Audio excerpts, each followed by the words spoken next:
Now back to John, Josh, Bob, Chuck, G. Hey, how many people are on this show? It's weird. This is the Sports Source. And welcome back to the Sports Source. This segment brought to you by the Topoco Lodge. Rooms in the historic lodge will be open for business starting February 14th. That's every weekend after the 14th, rooms open in the lodge.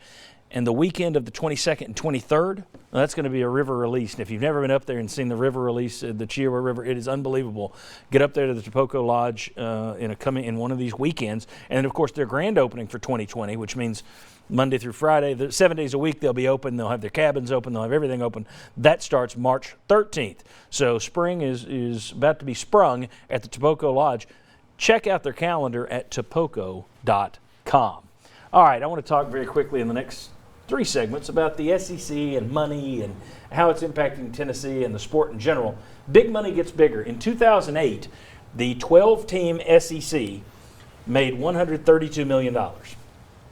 Greg Sankey announced this week that the SEC made $650 million last year. That is a $500 million increase for the 14-member league over the course of 11 years. That's unbelievable. That number trails only the Big Ten. Now, the Big Ten is ahead of you, and the number is going to grow much larger because the SEC's 15-year contract with CBS is going to end, and they make $55 million from that a year.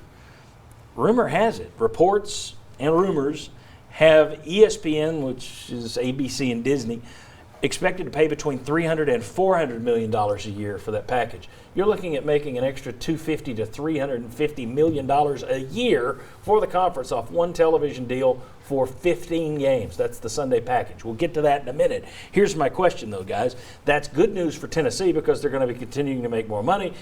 All your sports benefit in terms of the way you travel, you're chartering planes. You have huge support staff like Jeremy Pruitt has now. It's great for the SEC. Great for the Big Ten. Is it good for college sports? Is it sustainable, or are we heading towards some sort of big blow-up? Again, you had all that realignment a few years ago. Yeah. You talk about the rich getting richer. The SEC and Big Ten are about to leave everybody else way behind. Is this good for the sport?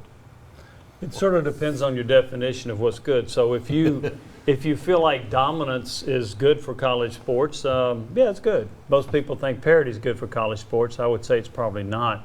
I think it could lead to a couple other things, John. I think one thing is we may already be headed toward expansion of the college football playoff, but with this divide, I think you'll even have more support from the Pac-12 and the Big 12 and the ACC to add more to the playoff because they're going to want a bigger chunk of that pie. So I think this will promulgate some changes in college sports and in college football. Yeah, I mean, obviously it's great for the SEC because you may be headed towards a $1 billion profit once you add in the additional revenue on top of what you're already making. I mean, a year, exactly. $1 billion. I mean, just imagine that. So, yeah, I can see how the other ones have a problem with it, but it just means more in the SEC.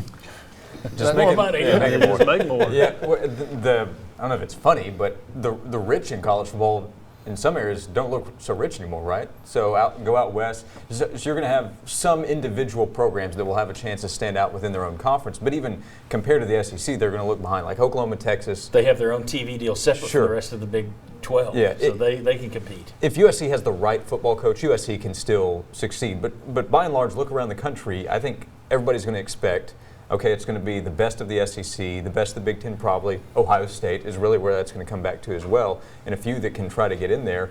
Clemson will probably keep it going for a little while, but if you're looking for parity from just a championship standpoint, because I think parity exists just among a bunch of teams that don't actually have a chance to compete at the top.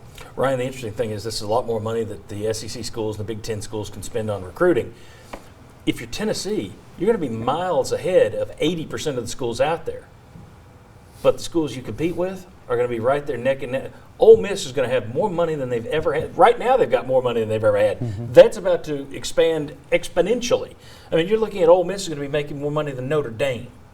No one would have thought of that 25 years ago. Yeah. You're going to have a program like Mississippi State and Vanderbilt making more money than USC, making more money than UCLA.